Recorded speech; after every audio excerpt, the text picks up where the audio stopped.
नमस्कार दोस्तों, आप सभी का स्वागत है हिंदू एकेडमी के यूट्यूब चैनल पे। आज की इस वीडियो में हम फर्दर सीएनएस फार्माकोलॉजी को खत्म करने की तरफ जा रहे हैं। Finally we are talking about opioid analgesics. We will talk about the analgesic drugs that are obtained from opium, that is papaver somniferum.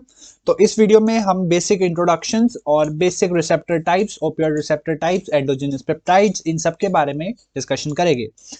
Part number 2 में हम डिस्कस करेंगे what are the related drugs to the opioid analgesics, agonist and antagonistic drugs. तो चलिए start करते हैं हमारी video को। सबसे पहले जनरल इंट्रोडक्शन के बारे में समझते हैं कि एनाल्जेसिक्स वो ड्रग्स होती है जो कि पेन को क्योर करने में मदद करती है। That are these are the drugs that are used to cure pen.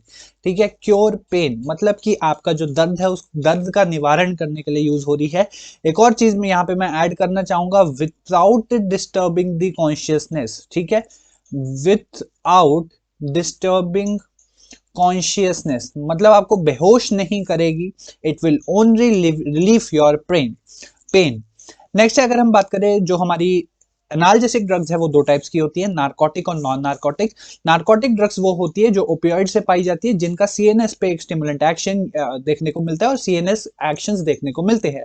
Non narcotic drugs वो ड्रग्स होती है जो बेसिकली एंटीपायरेटिक एक्शन या फिर आपकी एंटी इंफ्लेमेटरी एक्शन भी दिखाती है। For example your paracetamol, nimesulide, ठीक है, आइबुप्रोफेन, ये सारी जो ड्रग्स है these are basically non narcotic drugs. ये सिंथेटिकली डिराइव ड्रग्स रहती है। कोई भी आप जैसे ओपियोइड ड्रग्स है, नार्कोटिक ड्रग्स है, ये ओपियोइड से मिलती है। नेक्स्ट अगर हम बात करें, opioid analgesics that are obtained from papaver somniferum, जिसे आप पॉपी प्लांट भी कहते हो। इसे हम क्या कहते हैं? Poppy plant. ये एक बहुत ही इंपॉर्टेंट पॉइंट्स थे जो मैंने यहाँ पे जनरल इंट्रोडक्शन में लिखे हैं, बहुत ही इंपॉर्टेंट पॉइंट्स है। नेक्स्ट अगर मैं बात करूँ, जो आपके पास ओपियोइड एनाल्जेसिक्स है, इनमें हमारे पास मेजरली दो कैटेगरीज आ जाती है या दो डेरिवेटिव्स आ जाती है। पहली डेरिवेटिव वो है जो फिनांथ्रोसिन रिंग होगी, जिनमें ये जो रिंग सिस्टम देख रहे हो ये एक फिनांथ्रोसिन रिंग सिस्टम है। और दूसरी ड्रग्स वो होगी जिनमें एक बेंजो आइसोक्विनोलिन न्यूक्लियस प्रेजेंट होगा, ये दो न्यूक्लियस प्रेजेंट रहेंगे। तो जनरल इंट्रोडक्शन, बेसिक चीज क्या है? एनाल्जेसिक्स वो ड्रग है जो पेन को क्योर करती है विदाउट डिस्टर्बिंग योर कॉन्शियसनेस। दो टाइप्स की होती है, नार्कोटिक और नॉन नार्कोटिक। नार्कोटिक ड्रग्स वो ड्रग्स होती है जिनका बेसिक एक्शन क्या रहेगा? सीएनएस पे भी एक बेसिक एक्शन रहेगा और they are derived from the opioids, जो कि हम इस चैप्टर में पढ़ेंगे। नॉन नार्कोटिक्स में हमारी वो ड्रग्स आ जाती है that are not obtain from opioids. जिसे हम अगर मैं बात करूं नॉन नार्कोटिक्स की, तो इनमें नसेड्स आ जाएगी, non steroidal anti inflammatory drugs, जिसपे आइबुप्रोफेन, कॉक्सिफ, पैराकॉक्सिफ ऐसी ड्रग्स आ जाती है आपके पास। नेक्स्ट फर्दर मूव करते हैं। अब देखते हैं जो पैपावर सोमनीफेरम प्लांट है, पैपावर सोमनीफेरम पॉपी प्लांट, जिससे ओपियोइड एनाल्जेसिक्स ऑब्टेन हो रहे हैं, उसमें क्या क्या डेरिवेटिव्स है? दो डेरिवेटिव्स है, जैसे कि हमने पता किया, फिनांथ्रोसिन एंड बेंजोआइसोक्विनोलिन डेरिवेटिव्स। फिनांथ्रोसिन डेरिवेटिव्स में तीन मेजर आपके पास कंपाउंड्स आ जाते हैं, मॉर्फिन, कोडीन और थियामीन। मॉर्फिन जो है वो सबसे ज्यादा कंटेंट में प्रेजेंट होता है। अगर आप एक पॉपी प्लांट के एक्सट्रैक्ट को निकालोगे तो वहां पे आपको फिनांथ्रोसिन डेरिवेटिव्स में मॉर्फिन सबसे ज्यादा देखने को मिलता है। उसके बाद है codeine and next we have your basically thebaine. तो ये सारे डिफरेंसेस आपको देखने को मिलते हैं। यहाँ पे डिफरेंस कुछ नहीं है, अगर हम केमिकली देखें तो यहाँ पे मैं आपको इंडिकेशन करके दिखा देता हूँ केमिकली क्या डिफरेंसेस है यहाँ पे। तो केमिकली आप यहाँ पे देख सकते हो, जो ये वाला रिंग सिस्टम है, this ring system has one hydroxy group और यहाँ पे भी एक हाइड्रोक्सी ग्रुप है।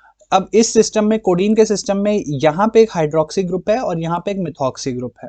And here in the thebaine we have two methoxy groups. तो बस इसी का फर्क है। ए मॉर्फिन में no methoxy groups, only two hydroxy groups. Codeine में वन मिथॉक्सी, थियाबीन में टू मिथॉक्सी ग्रुप्स।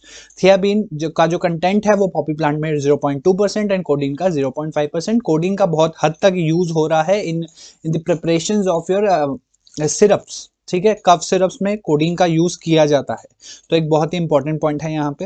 एक और चीज मैं आपको बताना चाहूंगा कि these are the naturally obtained opioid analgesics, जो ओपियोइड एगोनिस्ट का एक्शन देके।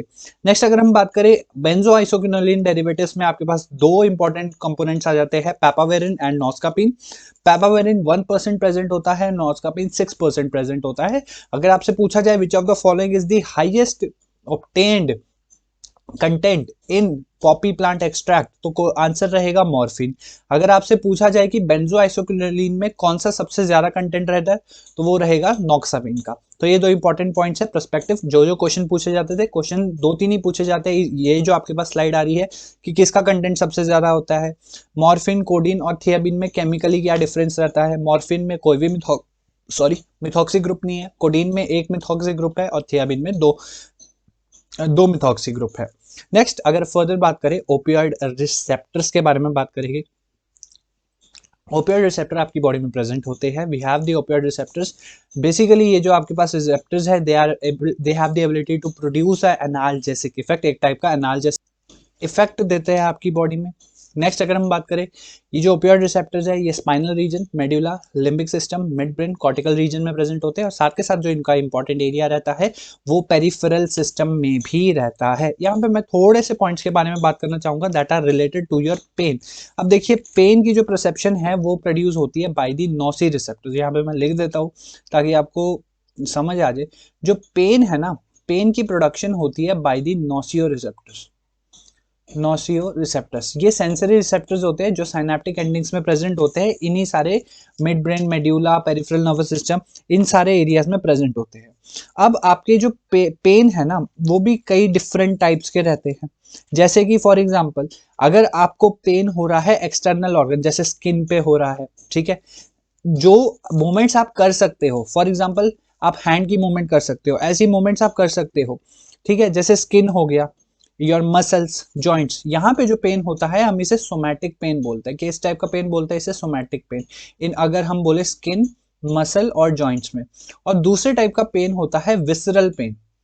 विसरल पेन वो पेन होता है जहां पे बेसिकली इंटरनल ऑर्गन्स में पेन हो रहा है। क्या हो रहा है बेसिकली यहाँ पे? इंटरनल ऑर्गन्स में पेन हो रहा है। क्योंकि देखिए पेन एक बहुत ही इंपॉर्टेंट काम कर रहा है। पेन एक बहुत ही इंपॉर्टेंट काम कर रहा है किसी भी डिजीज को रिकॉग्नाइज करने के लिए। अगर आपको कोई बीमारी हो रही है, अगर आपको इंटरनल ब्लीडिंग हो रही है तो वहां पे आपको पेन प्रोड्यूस होगी। अगर आपको इंटरनल कोई स्वेलिंग आई है तो वहां पे आपको पेन प्रोड्यूस होगा। तो पेन एक बहुत ही इंपॉर्टेंट कंसेप्ट यहाँ पे काम करता है और पेन के रिसेप्टर्स है हमारे पास जो कि हम बोलते हैं ओपियोइड रिसेप्टर्स, जो कि बहुत ही इंपॉर्टेंट रहता है। चलिए इनके बारे में थोड़ा सा और डिस्कशन कर लेते हैं। बेसिकली तीन मेजर टाइप्स के होते हैं जो प्राइमरली जब ये नए नए निकले थे, नए नए इनकी डिस्कवरीज हुई थी इन द लेट सेंचुरीज, तो यहाँ पे आपके पास opioid receptor 1, opioid receptor 2, opioid receptor 3 और ओपियोइड रिसेप्टर 4 निकले थे। तो उसी के अकॉर्डिंग है, बाद में इनका नेम जो है वो रखा गया था म्यू, कापा और डेल्टा। ये तीन आपके मेजर रिसेप्टर्स है। ठीक है, एक और रिसेप्टर होता है ओपियोइड रिसेप्टर नंबर 4 जिसे हम एनओपी, नोसो रिसेप्टर बोलते हैं। उसकी डिस्कशन यहाँ पे ज्यादा करेंगे नहीं because they are majorly involved in your nociceptor transmission. अब बात करते हैं इनकी प्रॉपर्टीज के बारे में। कुछ बहुत ही इंपॉर्टेंट प्रॉपर्टीज रहती है इनकी। सबसे पहले अगर डेल्टा के बारे में बात करें तो डेल्टा ओपियोइड रिसेप्टर नंबर 1 रहता है। मेजर जो होता है इसका एनाल्जेसिक एक्शन प्रोड्यूस करने का इसका मेजर प्रॉपर्टी रहती है। स्पाइनल मेडिएटेड रीजन रहता है जो, अब यहाँ पे जो आपको पॉइंट्स आ रहे हैं जैसे स्पाइनल मीडिएटेड, तो मतलब कि जो पेन परसेप्शंस है वो किस ऑर्गन से या फिर किस सिस्टम से कनेक्टेड है, तो वो कनेक्टेड है by the spinal system. It is connected by your spinal system. Further अगर बात करें इट इज डिपेंडेंट, मतलब कि यहाँ पे थोड़ा सा डिपेंडेंट एक्शन देखने को मिलता है और साथ के साथ प्रो कन्वर्जेंट एक्शंस भी आपको देखने को मिलता है। ये एक बहुत ही इंपॉर्टेंट पॉइंट है कि which of the following receptors shows pro convergent action, तो वो रहेगा डेल्टा रिसेप्टर्स। और लास्टली जो माइसेंट्रिक प्लेक्सस रीजन रहता है वो उसमें सबसे ज्यादा क्वांटिटी होती है आपके किसकी? डेल्टा रिसेप्टर्स की। अब डेल्टा रिसेप्टर्स, ये जो माइसेंट्रिक प्लेक्सस रीजन रहता है it is responsible for your GI movement, GI motility, और ये जीआई मोटिलिटी को कम करता है। इसका एक बहुत ही इंपॉर्टेंट कंसेप्ट है यहाँ पे डेल्टा रिसेप्टर्स का। फर्दर कापा रिसेप्टर्स पे आते हैं। कापा रिसेप्टर जिन्हें हम ओपियोइड रिसेप्टर नंबर 2 बोलते हैं, इनके दो सब टाइप्स होते हैं, कापा 1 and kappa 3। Kappa 1, kappa 3। Basically इनका एक बहुत ही इंपॉर्टेंट मैकेनिज्म रहता है रेस्पिरेटरी डिप्रेशन का। Kappa receptors have the ability to produce the respiratory depression. Further ये डिस्फोरिया की कंडीशन भी प्रोड्यूस कर सकते हैं। डिस्फोरिया की कंडीशन भी प्रोड्यूस कर सकते हैं। ये सारी कंडीशंस हमने पढ़ी है, euphoria, dysphoria. Euphoria mean sudden happiness, dysphoria उसका उल्टा। ये सारी चीजें हमने प्रीवियसली पढ़ ली है जो भी हमने सीएनएस के चैप्टर्स पढ़े हैं। ये एक तरीके से सिडेशन भी प्रोड्यूस कर सकते हैं। सॉरी यहाँ पे रेडिएशन लिखा गया है, दैट इज रेडिएशन नहीं, These have the ability to produce sedative action दे सकते हैं। kappa receptors are responsible for the production of sedative action। इसलिए बोला जाता है कि आपकी जो ओपियोइड ड्रग्स रहती है, ओपियोइड एनाल्जेसिक्स रहती है, इनमें थोड़ा सा सेडेटिव एक्शन भी देखने को मिलता है और इनका use as a general anaesthetic drugs जैसे फेंटेनिल, रेमीफेंटेनिल, इनका यूज हो रहा है for the general anaesthetic agent. और ये जो कापा रिसेप्टर्स है, they are also responsible for decreasing the GI motility, that is the gastro intestinal motility. Further बात करते हैं म्यू रिसेप्टर्स के बारे में। Mu receptors are the opioid receptor number 3। बहुत इंपॉर्टेंट पॉइंट है, प्लीज ध्यान से देखिएगा। फर्दर इनके दो सब टाइप्स होते हैं, mu one and mu two. Mu receptors are responsible for the production of euphoria and muscular rigidity भी प्रोड्यूस कर सकते हैं। They have the ability to produce muscle spasms, muscle rigidity, they have the ability. और साथ के साथ म्यू रिसेप्टर्स भी GI motility को कम करते हैं। तो ये बहुत ही इंपॉर्टेंट पॉइंट्स हो गए related to your kappa receptors, kappa, delta and mu receptors. बहुत इंपॉर्टेंट पॉइंट्स है, यहाँ से क्वेश्चंस पूछे जाते हैं। जो इंपॉर्टेंट पॉइंट्स है मैं आपको बता देता हूँ competitive exam point of view से कहाँ कहाँ क्वेश्चंस पूछे जाते हैं। सबसे पहले अगर हम देखें यहाँ पे, तो जो मेजर पॉइंट है वो रहेगा कि डेल्टा रिसेप्टर्स का एक मेजर पॉइंट है कि वो प्रो कन्वर्जेंट एक्शन दे सकते हैं। साथ के साथ दे आर डिपेंडेंट, और कौन से मीडिएटेड है, स्पाइनल मीडिएटेड रहते हैं। अगर आपसे पूछा जाए which of the following opiate receptors produces respiratory depression, तो वो रहेगा कापा रिसेप्टर। एंड डिस्फोरिया भी कापा रिसेप्टर प्रोड्यूस कर सकता है। सेडेशन भी कापा रिसेप्टर प्रोड्यूस कर सकता है। कापा रिसेप्टर के सब टाइप से भी क्वेश्चन पूछा जाता है। कापा रिसेप्टर के सब टाइप्स होते हैं 1 and 3। म्यू रिसेप्टर में आपसे पूछा जाता है यूफोरिया कौन प्रोड्यूस कर सकता है, और muscle rigidity which of the following opioid receptors can produce muscle rigidity. तो ये जो स्टार पॉइंट्स लिखे हैं इनको थोड़ा सा ध्यान से और आराम से इसको अपने दिमाग के 7वें ताले में इन्हें फिट कर दीजिएगा। अब हमने रिसेप्टर्स तो पढ़ लिए, लेकिन हमें क्या बताइए कि एक्शन किस तरीके से दे रही है।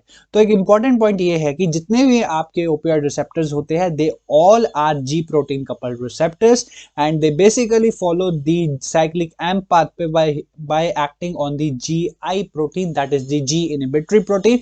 मींस साइक्लिक AMP की कंसंट्रेशन को ये घटाते हैं, they decrease the concentration of cyclic AMP। ये सब चीजें हमने पढ़ी है in the general pharmacology. Cyclic AMP pathway GI mediated. Further अगर हम बात करें, ओपियोइड रिसेप्टर्स है, अब इन रिसेप्टर्स पे कुछ पेप्टाइड्स हो गए, कुछ मॉलिक्यूल्स हो गए जो कि बाइंड करेंगे, जो कि काम करेंगे। तो एंडोजिनस ओपियोइड पेप्टाइड्स बहुत इंपॉर्टेंट पॉइंट है, इसको थोड़ा सा ध्यान से सुनिएगा। एंडोजिनस ओपियोइड पेप्टाइड्स आपके वो पेप्टाइड्स है जिनका बोथ एक्शन देखने को मिलता है, मतलब कि ये आपका हार्मोन एक्शन भी दे सकते हैं, हार्मोन की तरह भी एक्शन दे सकते हैं। साथ के साथ they can also act as a neuromodulator, means neurological system को या नर्वस सिस्टम को मॉड्यूलेट कर सकते हैं, मॉड्यूलेटर।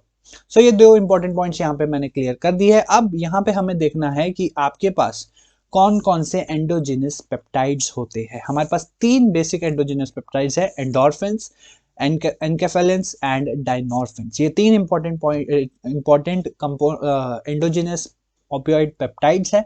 अब देखते हैं इनके बारे में कि इनसे रिलेटेड क्या क्या चीजें हमें पढ़नी है और क्या क्या ये इंपॉर्टेंस देते हैं हमारे ओपियोइड सिस्टम में, पेन सिस्टम में क्या क्या इंपॉर्टेंस रहती है। ये जो हमारे पास एंडोजिनस ओपियोइड पेप्टाइड्स है, they have the ability to produce an analgesic effect, they produce और give a analgesic effect. Analgesic effect देंगे by acting on your receptors that are your basically which receptors, these are your opioid receptors that are kappa, mu and delta। इन पे act करेंगे by the pathway of GPCR mediated receptors होते हैं। Pathway कौन सा रहेगा, cyclic AMP, और cyclic AMP में कौन से स्टिमुलेशन हो रही है, GI स्टिमुलेशन। ये तो चीजें हमने अभी क्लियर कर ली है, लेकिन अब जो मेजर चीजें क्लियर करने वाली है उनको देख लेते हैं। सबसे पहले अगर हम बात करें एंडोर्फिन्स के बारे में, एंडोर्फिन्स एक बहुत ही इंपॉर्टेंट कंपाउंड्स आ जाते हैं। एंडोर्फिन्स हम इन्हें बीटा एंड के नाम से भी जानते हैं, इन्हें हम बीटा एंड के नाम से भी जानते हैं। बीटा एंड का मतलब है बीटा एंडोर्फिन, ठीक है, बीटा एंडोर्फिन। इंपॉर्टेंट पॉइंट ये है, it is a chain of 31 amino acids, 31 amino acids की चेन है। देखिए यहाँ पे मैं बात कर रहा हूँ पेप्टाइड्स के बारे में, तो पेप्टाइड्स यहाँ पे अमाइनो एसिड आएगा, तो 31 अमाइनो एसिड्स की चेन है। And it is a very important component in producing your physical pain या फिर ऑर्गन रिलेटेड पेन। फिजिकल और ऑर्गन रिलेटेड पेन को प्रोड्यूस करने में इसका सबसे ज्यादा रोल रहता है, organ pain. For example your muscle spasm pain or any type of pain, it is produced by your endorphins. एक इंपॉर्टेंट पॉइंट हो गया. नेक्स्ट बात करते हैं एनकेफेलिन्स के बारे में. एनकेफेलिन्स आपके पास एक पेंटापेप्टाइड कंपाउंड है. एनकेफेलिन्स एक तरीके का पेंटापेप्टाइड कंपाउंड है. पेंटापेप्टाइड कंपाउंड है. साथ के साथ it is basically of two types. ठीक है, it is basically of two types. Methionine derived रहेगा और एक ल्यूसिन डिराइव्ड रहेगा. ठीक है जी, मिथ्योनिन एंड ल्यूसिन एनकेफेलिन्स, जिन्हें हम LENK और MENK भी बोलते हैं. ठीक है जी. अब last but not the list, that is dynorphins. Dynorphins भी एक बहुत ही इंपॉर्टेंट आपके पास एंडोजिनस पेप्टाइड्स है. 8 to 17 पेप्टाइड चेन से, अमाइनो एसिड की चेन से ये बने हुए होते हैं. They are derived from prodynorphins. ठीक है, ये बेसिकली आपके एरियाज में प्रेजेंट होते हैं, आपकी पूरी बॉडी पे प्रेजेंट हो गए and act with your opioid receptors. अब हम देखते हैं कि कौन से रिसेप्टर पे कौन सा एंडोजिनस पेप्टाइड कितने तरीके से या कितनी एफिनिटी को शो करता है.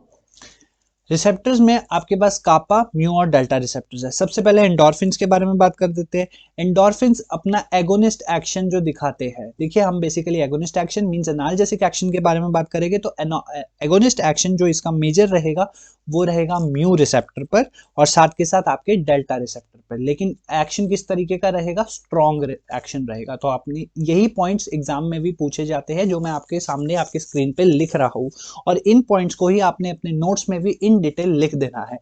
एंडोर्फिन्स का सबसे इंपॉर्टेंट एक्शन रहेगा म्यू रिसेप्टर और डेल्टा रिसेप्टर्स पे. कापा पे किसी भी टाइप का रिएक्शन ये या फिर रिसेप्टर पे एक्शन नहीं देते हैं, किसी भी टाइप का एक्शन नहीं देते हैं, और इनकी एनाल्जेसिक डोज भी यहाँ पे हम नहीं लिखी जाती है because they are endogenous molecules. Basically these are the endogenous molecules. Further बात करें अगर हम एनकेफेलिन्स की, ठीक है, हम यहाँ पे एनाल्जेसिक एक्टिविटी के बारे में बात करें, पेन रिलीविंग एक्टिविटी के बारे में बात कर रहे हैं, तो हम यहाँ पे एनकेफेलिन्स के बारे में बात करेंगे. एनकेफेलिन्स आपके पास कौन से हैं? Methionine derived. कौन कौन से हैं? Methionine derived and leucine derived. ठीक है, दोनों टाइप के हैं. अब दोनों का जो एक बहुत ही एक्शन रहेगा, स्ट्रॉन्ग एक्शन मैं बोलूंगा, ठीक है जी, जो स्ट्रॉन्ग एक्शन है वो सिर्फ और सिर्फ डेल्टा रिसेप्टर पे रहेगा. एनकेफेलिन्स में दोनों का, मिथ्योनिन डिराइव्ड और ल्यूसिन कंपोनेंट वाला, दोनों का जो स्ट्रॉन्ग एक्शन है वो डेल्टा पे रहेगा और कापा पे किसी भी टाइप का एक्शन नहीं देगा. And in on the mu receptor पे इसका ये सब एगोनिस्ट एक्शन है, भूल मत जाना, ये सब मैं एगोनिस्ट एक्शन के बारे में बात कर रहा हूँ. और म्यू रिसेप्टर पे भी मॉडरेट एक्शन दे रहा है. म्यू रिसेप्टर पे मॉडरेट एक्शन दे रहा है, ना ही ज्यादा स्ट्रॉन्ग ना ही ज्यादा weak. I am talking about the agonist. अब नेक्स्ट और लास्ट के बारे में बात करते हैं डायनोरफिन्स. डायनोरफिन्स में एक चीज मैं बतानी भूल गया, डायनोरफिन्स दो टाइप के होते हैं, डायनोरफिन ए और डायनोरफिन बी, और दोनों की एफिनिटी ऑलमोस्ट सेम रहती है. और डायनोरफिन ए का तीनों रिसेप्टर्स, एक लौता ऐसा एंडोजिनस पेप्टाइड है जिसका तीनों पे एक्शन देखने को मिलेगा, मींस कापा, म्यू और डेल्टा, तीनों पे एक्शन देखने को मिलता है. अब ये देखते हैं किस पे किस टाइप का एक्शन देखने को मिलता है. कापा रिसेप्टर्स पर इसको तीनों पे एगोनिस्ट एक्शन, सबसे पहले तो मैं ये लिख देता हूं एगोनिस्ट एक्शन, लेकिन किस तरीके का है वो देख लेते हैं. सबसे स्ट्रॉन्गेस्ट एक्शन कापा पे देखने को मिलता है, सबसे स्ट्रॉन्ग एक्शन कापा पे देखने को मिलता है, किसका? डायनोरफिन का. और बाकी जो आपके पास म्यू रिसेप्टर और आपके पास कौन सा रिसेप्टर है, we have your delta receptor, इन दोनों पे वीक एक्शन देखने को मिलता है. मतलब अगर मैं बात करूं, ये मॉर्फिन टाइप एक्शन जो ये आपके पास एंडोजिनस पेप्टाइड्स है, ये भी लिखा जाता है they give morphine type reaction या मॉर्फिन टाइप एक्शन, और ये एंडोजिनस है मींस इनसाइड द बॉडी. सो ये रहे आपके एंडोजिनस पेप्टाइड्स. सो इस वीडियो में हमने बेसिक इंट्रोडक्शन, रिसेप्टर्स के बारे में, उनकी एक्टिविटी के बारे में, उनके related important points and endogenous peptides के बारे में डिस्कस किया. नेक्स्ट वीडियो में हम ओपियोइड एनाल्जेसिक्स, एगोनिस्ट और एंटागोनिस्ट ड्रग के इंपॉर्टेंट पॉइंट्स और important characteristics with classification study करेंगे. Thank you so much for watching. Till then keep learning and keep enjoying.